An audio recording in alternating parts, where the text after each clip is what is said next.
전 밤부터 시작되었습니다. 제가 술을 마시고 집으로 돌아오는 길에 웬 남자가 따라오길래 혹시 나 따라오는 건가? 아니면 집이 같은 방향인가? 좀 무섭기도 하고 짜증이 나서 뒤에 따라오던 남자를 먼저 보내고 가려고 그 자리에 멈춰서서 기다렸습니다.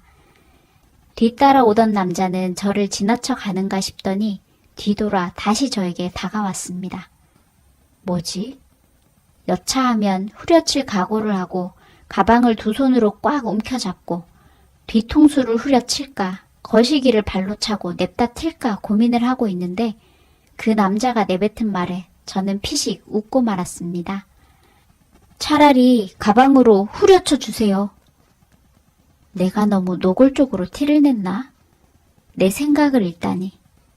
왜 따라오고 그래요? 저 시간 되시면 저랑 차 한잔 하실 수 있을까요? 웬 범생이 멘트? 이 밤에 차는 무슨? 술 아니면 싫은데. 왜요? 제가 이뻐서 한번 만나보고 싶어서요? 아, 이쁘신 건 맞는데 저 그러니까 여기서 드릴 말씀은 아닌 것 같고 어디 조용한 곳에 가서. 그럼 따라와요. 저는 집 앞에 있는 우리 둘이 커피숍에 들어갔습니다. 그 남자는 쭈뼛대며 따라오더니 맞은편에 앉아서는 무슨 말을 하려다 말고 애꿎은 냅킨만 접었다 폈다 했습니다. 저기요, 저는 소심한 남자 별로 안 좋아해요. 할 말 있으면 빨리 하고 아니면 죄송하지만 내 타입 아니니까 우리 여기서 주문한 차 나오면 가지고 각자 갈 길 가죠. 실은 제 마음을 고백하고 싶어서요. 첫눈에 반해서 제가 너무 좋아하는데 어떻게 해야 만나 주실 수 있을까요? 그렇게 얘기하면 되지 뭘 그렇게 뜸을 들여요. 내가 잡아먹는 것도 아니고. 그래서 나랑 연애가 하고 싶으시다? 아, 아니요. 댁이 아니라 당신 남편 김민석 씨하고요. 이건 무슨 자다가 봉창 두드리는 소리란 말인가. 이렇게 젊고 이쁜 여자를 앞에 두고 내 남편 김민석을 만나고 싶다니. 귓구멍을 후벼 파고는 다시 물었다. 내 남편 땡땡대학교 김민석 교수 말하는 거 맞아요? 네, 정확히 맞습니다. 잠깐만. 저는 일단 그 남자 앞에 놓여있는 아이스 아메리카노 원샷을 때리고 얼음까지 몇 개 씹어 먹으며 그 남자를 쳐다보았습니다. 제 건 뜨거운 음료라 원샷을 하고 정신을 차리기에 무리가 있어서 그랬던 거니 그 남자도 이해해 줄 거라 생각했습니다. 아니지. 그런 위험 발언을 했는데 내가 그 음료를 그 남자 얼굴에 뿌렸어도 할 말이 없었겠네요. 할 말을 해서 그런지 시원하다는 표정으로 앉아있는 그 남자를 이번엔 좀 더 유심히 이리저리 따져보았습니다. 허우대는 멀쩡한 것이 미친놈은 아닌 것 같은데. 아니지. 요즘 세상에 별 이상한 놈들이 다 있으니. 혹시... 저는 남편 김민석 씨를 떠올려 보았습니다. 결혼한 첫날부터 각방을 쓰기 시작한 우리 부부는 2년이 넘도록 제대로 된 첫날 밤도 치르지 못하고 남보다도 못한 생활을 하고 있습니다. 아침에 일어나면 남편을 마주쳐야 하는데 처음엔 그게 곤욕이었습니다. 회사에 출근하면 직장 동료들에게 인사하듯이 안녕하세요 하고 왠지 깍듯하게 차렷하고 인사를 하고 그냥 지나쳐야 할 것만 같습니다. 그래도 다행인 것은 남편은 일 중독이라 아침 일찍 출근하고 늦게 퇴근해서 집에서는 거의 하숙색처럼 잠만 자니 부딪힐 일은 적습니다.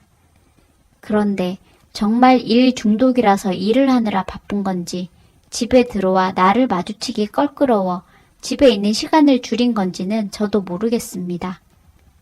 둘이 앉아서 제대로 된 대화를 나눠본 적이 없으니까요.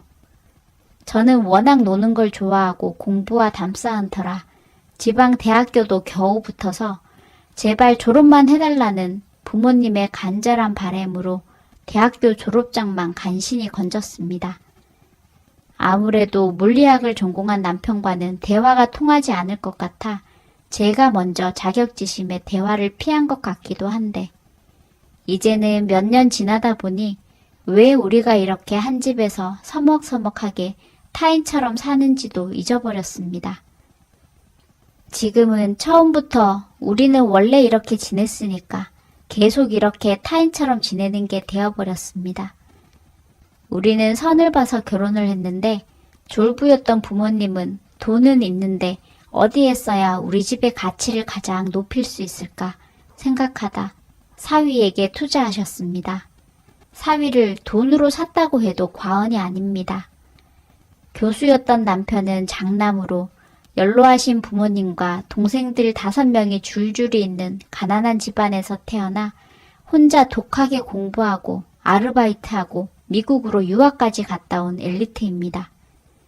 마르고 군더더기 없는 몸매에 쌍꺼풀 없는 작은 눈, 거기에 은퇴 안경까지 쓰고 회색 체크 무늬 가디건까지 즐겨 입어 누가 봐도 교수구나 알 수 있을 정도의 분위기가 있습니다.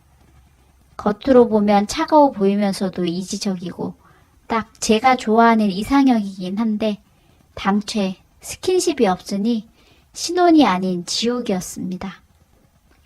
이럴 줄 알았으면 들어 누워서라도 부모님한테 반항하고 내가 좋아하던 창석이와 결혼할 걸 후회가 됐습니다.